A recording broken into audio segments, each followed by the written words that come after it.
Goed, goeiemiddag ENGT421 studente, welkom by week 8, studie eenheid 3. Ekskuus, ek is 'n bietjie laat, maar ek moes vanoggend nog 'n paar kritlesse gaan antwoord, assesseer het, soos van wat van julle sal weet, maar hierso is ek ook nou. Net weer die kontak besonderhede bevestig, ek kry nie besonders baie kontak van julle af nie, die wat my wel kontak, doen ook so suksesvol, met dringende sake en die met sake wat kan wag, werk dit met mevrou Bischoff. Goed, jou assesseringsrooster, your assessment timetable, you finished your class test 2 this week, and you only have your class test 3 left at the beginning of October, and a day later the second part of the semester assignment must be handed in. As you can see there, I've just reminded you again, you've submitted the first part. For submission, you get 25%, and then your second part you need to submit during week 11. Good. We're going to look at study unit 3 today. It deals with ICTs. ICT stands for Information and Communication Technology, and obviously because this is a language module, we'll look specifically at the module. En toe ek verlede jaar hierdie module vir die eerste keer aangebied het, was ons natuurlik half in die middel van hierdie pandemie, ons is nog steeds daarin.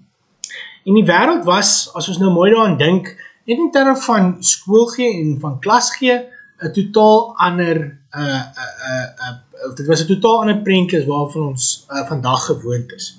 So baie van hierdie goed wat ek nou met julle vandag gaan deel, het 10 en alweer verouder. Ek baseer my studie eenheid, en ek het dit ook so in die studiegids geskryf, baseer ek op teorieë wat baie van hierdie inligting en kommunikasie tegnologie se dryfveer is, met ander woorde waarom dit gebruik word, en dan maar ek dink die belangrike ding wat julle moet besef is, julle is eintlik in die voorgrond hiervan.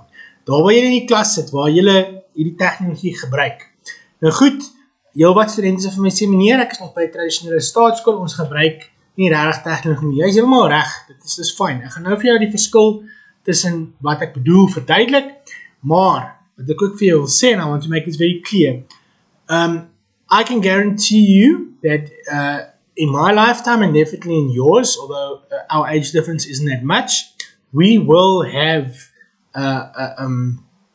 or we will be doing teaching that is dominantly presented through information and communication technology, not teaching in the literal sense as we've had.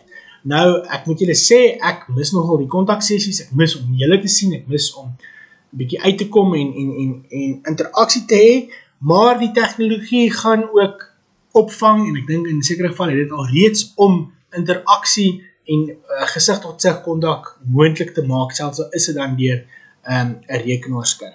But let's just explore the backbone of this whole thing, what it's based on. And to do that, I'd like you just to show the assessment, I'd like to show you the assessment criteria. Firstly, you must be able to describe prominent theories and models for using integrated information and computer technology as a teaching tool. So, met ander woorde, wat is die vertrekpunt daarvan? You must be able to describe that.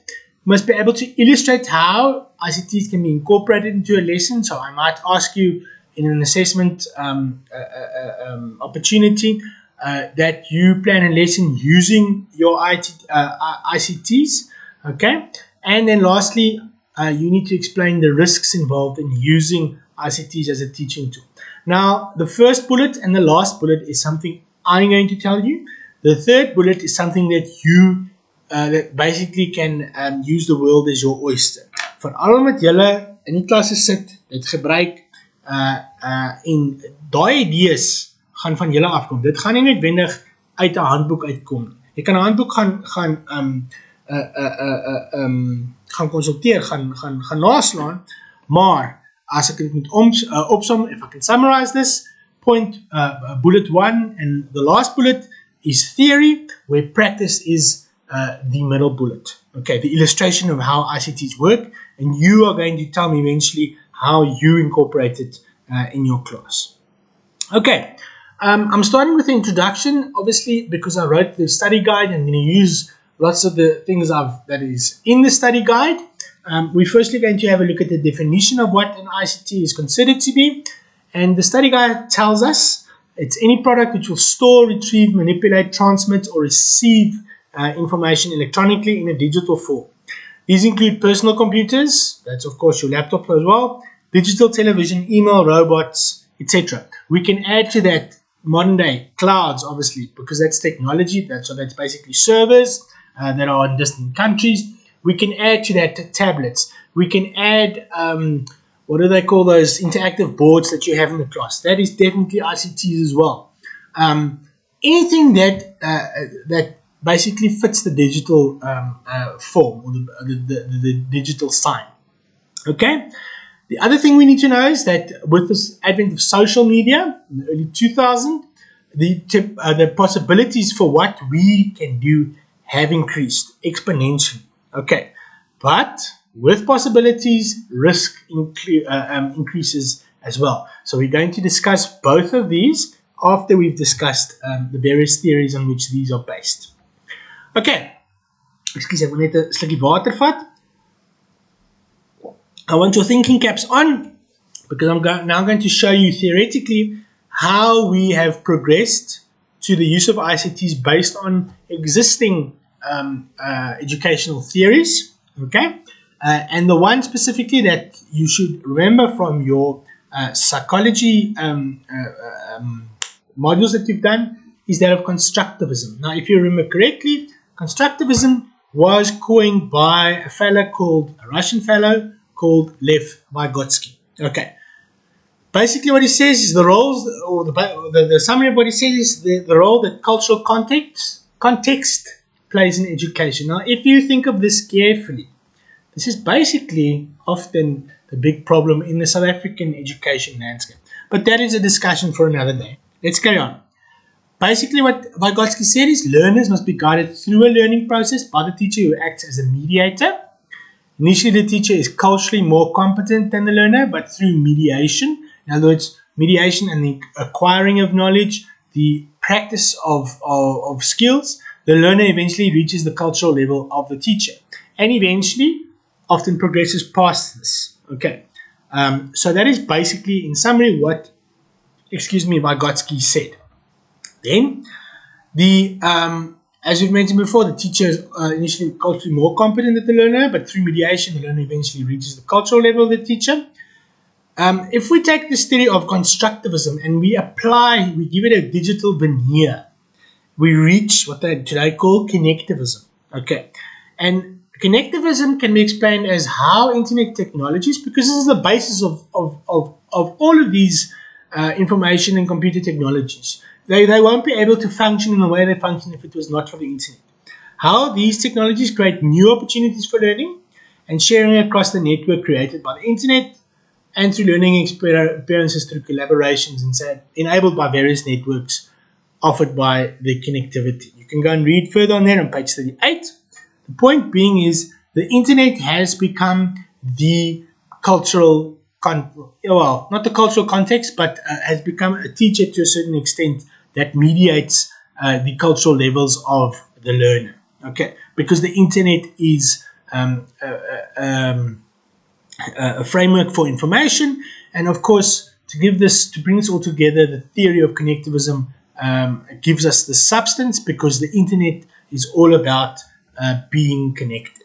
Okay, so as you were connected to your teacher as mediator, who provided, within a cultural context, who provided you through mediation the competency to raise your own cultural level or become more competent. So today, connectivism fulfills that role, or the connectedness of the internet fulfills that role. Okay, let's have a look at some selected models for technology integrated teaching. I'm only going to discuss about 4, if I'm not mistaken.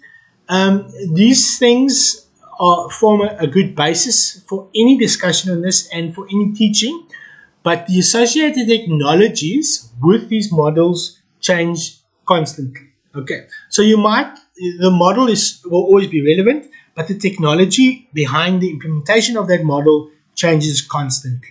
Okay, to give you an example, I, as some of you know, taught in a Kira school in the early 2010s, and about a year before I left, they started introducing tablets as mediums for textbooks, for replacing textbooks, and the ability to add extra things and stuff like that. I must tell you, at that stage, it was still a disaster, in my opinion, but I think in many other people's opinions, because mainly there wasn't a sufficient network from which to run this within each school, and there was IT personnel who weren't on board yet, and all kinds of things like that. The whole policy behind providing the children with tablets was very confusing, and parents had to buy their own tablets, and they ended up buying the wrong ones. You had iPads and Samsungs and all kinds of things that won't work with, or they don't all associate with the same network. So it was a bit of a shambles.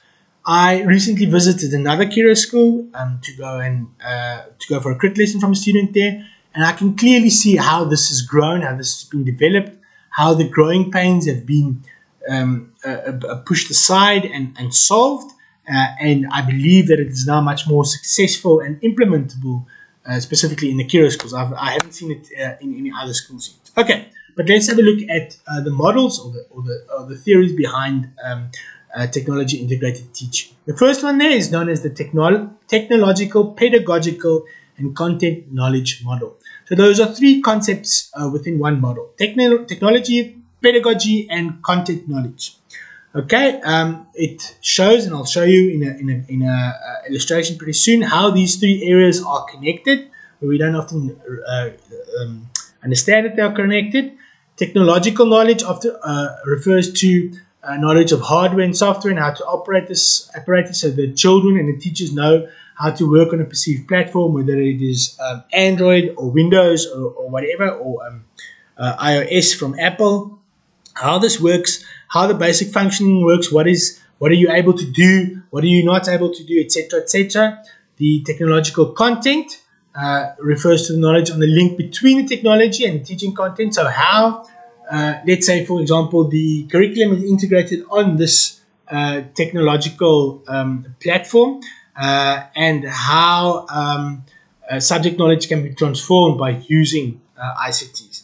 But keep in mind, this does not necessarily have to be something like a personal computer or a tablet or anything else. It could be something loose from this as well. Okay, it doesn't necessarily have to be 100% network determined.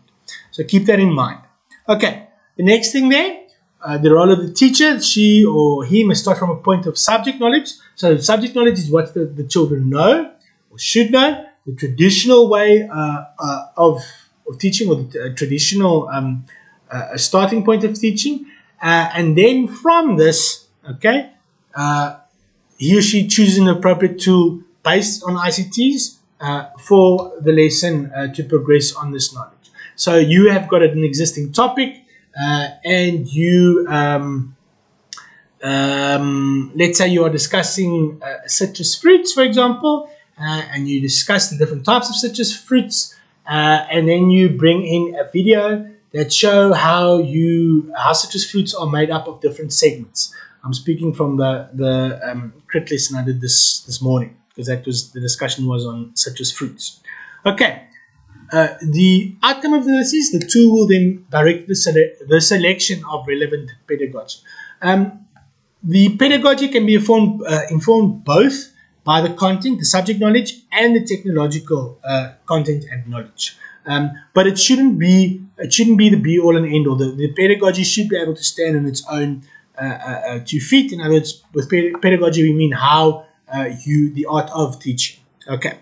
The next thing you can see there is an illustration of the model. We've got your 3 content knowledge circles there. There's technological, pedagogical, and content, and then there where they overlap. Then in the middle, you've got your TPAC, or your technological content knowledge, where they all come together. Here they can overlap over each other, as you can see, but essentially the method behind the technology, the ICTs, lies in this overlap here. So it's basically a system that integrates all of these into one package with the help of ICTs. The next model is the cultural activity theory, and then how we can use this as a model for using digital tools. Now, the cultural activity theory basically is used to analyze human actions that are mediated by a tool. This does not have to be a technological tool. It could be a knife and fork, for example. How did humans come across using knives and forks to eat with? Okay. It can, if we speak technologically wise, it can include all digital devices and electronic learner support materials which assist in achieving lesson outcomes.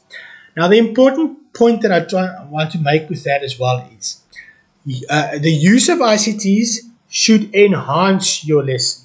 It shouldn't change your lesson in such a way that you basically have to rethink the entire curriculum. That's not the use of ICTs. It's not a question of like the Terminator movies where the machines are taking over. That's not the case. Okay, the ICTs should simply be used as a way to enhance the lesson. Okay, so in that sense, the teacher must also decide which technology, if he or she uses technology to enhance the lesson, will be most helpful to develop the child in higher order thinking skills. Okay, so the thing that you must, for example, watch out for is not to use something like a video in a passive way. It doesn't just help to show the children a video. They need to be actively engaged in the video before, during, or after, or if possible, all three at the same time. Okay. There is an example of what the cultural activity theory looks like when it's applied as a pedagogical model. You'll see there tools and signs, your subject knowledge, your rules, that's basically the pedagogy that comes in here, and the community in which this operates, and then how, with the division of labor, how each person, whether it's the child or the teacher, or the technological assistants, works towards the objects that come to that outcome. Okay, the next model we look at is the substitution, augmentation, modification, and redefinition model. Okay, these are all terms on their own. They are not directly linked, they're just linked in the name here. It basically looks at the thinking process behind the teaching process in a particular subject, instead of just looking at individual lessons. Okay, so if you think back to planning that you've done in the previous unit, you'll remember that I said you've got shorthand, I call it a cheat sheet that you have for each lesson, just a reminder of each lesson in the class, and then you've got your big planning that you normally do in your holidays for your entire term. Now, this substitution, augmentation, modification, redefinition model looks at the process involved in this planning. It also wants us to help understand why we use technology and how it may impact teaching from a simple to a complex level. Let's have a look at it. Okay, your first level, and by the way, it was developed by Putendura. Your first level that you find in this model is substitution. Okay, so the technology simply replaces an existing thing. There's no functional change. An example would be just the showing of a video to communicate subject content. There's no interaction, so the value isn't very high. I'm not saying it shouldn't be used, but there should be a certain value in terms of education and teaching in substitution as well. Then you have the augmentation level. Technology acts as a direct substitute with functional improvement. So it's replacing an existing component, and there's improvement in the output it delivers as well. If we move on to the transformation levels, you've got modifications. Here you start thinking about teaching individual lessons in way different ways in which they've been taught before. Then you've also got the redefinition level, that's correct, where technology allows for the creation of new tasks and previously inconceivable assignments. The basic difference between modification and redefinition is here you might change the lesson level, here you start changing at a curriculum level. Okay, but these are interchangeable. They can also work together. So that is basically what SAMR is about. a nice question that I can ask you with regards to this is, using the guidelines given to you by the model, how would you change this existing level? What would you bring in by applying this model?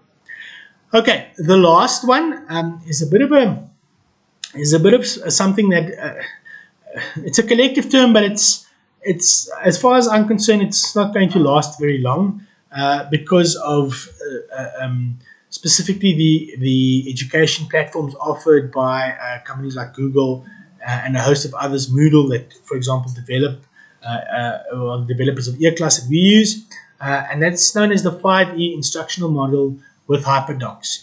You can go and check what this is about in your what each of the 5 E's stand for, what this is about in your study guide on page 42. But this is basically just a platform on which existing learning systems builds and are bettered to another level. If you have a look there is the 5 E's: engage, explore, explain, and elaborate, and then evaluate all of these together. This is then all within the context of the use of ICT. So engage, with example, be with not just the engagement of subject knowledge, but the engagement of the work of fellow learners, for example. Explore, to see, using the internet to see what existing information there is.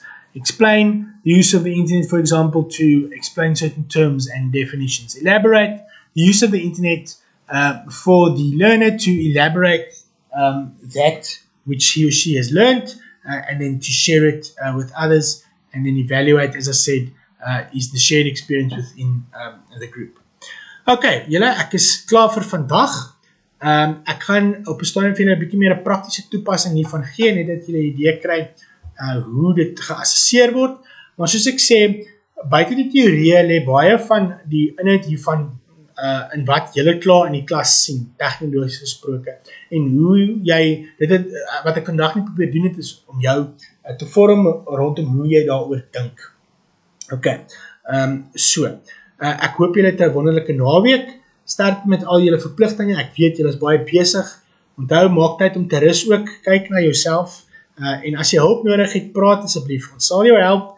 As dit voel asof jou kop wil afval, praat ook. Ons sal jou ook daar probeer help. Moenie dink jy is alleen. Groete aan julle. Totsiens.